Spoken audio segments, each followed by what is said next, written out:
Well, for me, it was one of the best Grand Prix that I'd ever done, I think, at least what I can remember. You know, I've done quite a few Grand Prix now, and it just felt absolutely amazing to be able to overtake the last Red Bull and then come across the line in first, you know, and be the first one also to win twice in China.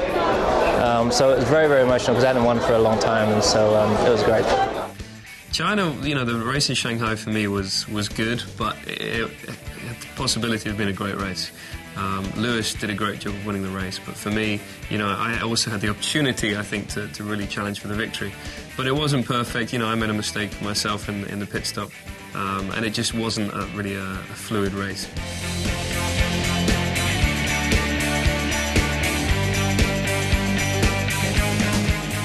There was a race in Hockenheim a few years ago, 2008, when I won the championship, where I was leading and then pit stop was messed up through the safety car and I was back in sixth and I worked my way up and I won again.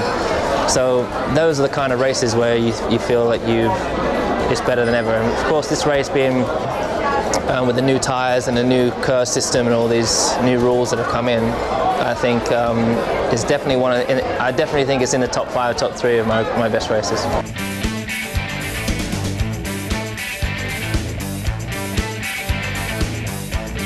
Even if you have a bad qualifying, you can still have a good result.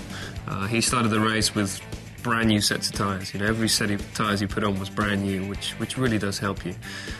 So he was driving the quickest car out there, and he made the best of it. So yeah, he did a good job, and I'm sure he had a fun race. I didn't know he was going to have the chance of beating me until the last sort of 3 laps of the race.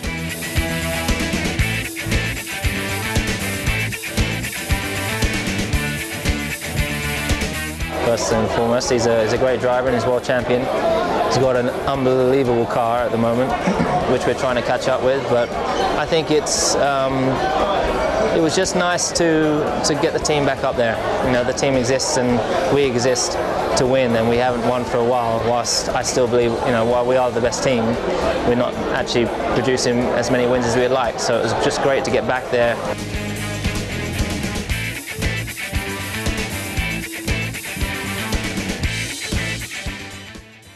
Here in Turkey, the team, as always, need to be on top of their game in terms of knowing how to use the tyres. I've also got to work very, very hard to make sure that I preserve my tyres through qualifying and in the race. Make sure you look after them. You know, you can't push 100% every lap. You have to really try and take it easy on the tyres, especially through turn 8. A lot of racing these days is how you use those tyres in qualifying. Some people choose not to run so often in qualifying so they can save their tyres for the race. And it's not as straightforward as it used to be, where you just had hundreds of sets of tyres. We're very limited now, which is good, and it adds something to the racing, I think.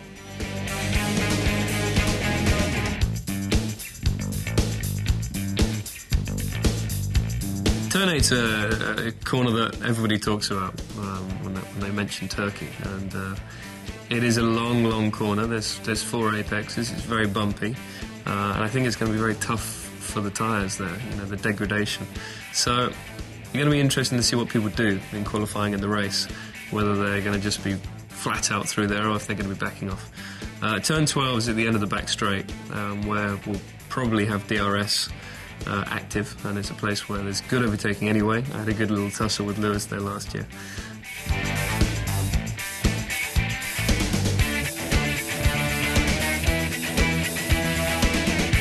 I think all of the information that we have from the first 3 races is really going to help us when we arrive in Turkey, because, you know, this is still a very young car to us. We don't have the experience that the other teams have from testing.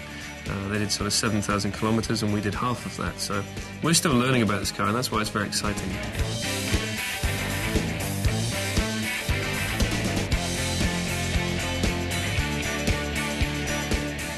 I think KERS is good, and I'm very happy with it because we have the best system. So it's gaining us a lot around a lap. It's always fun to have a little boost button also on the car. You know, it's 10%, 80 odd horsepower, which is great. The DRS, I think it's helped the racing, and I think if you look at the last couple of races, there's been some very good overtaking moves.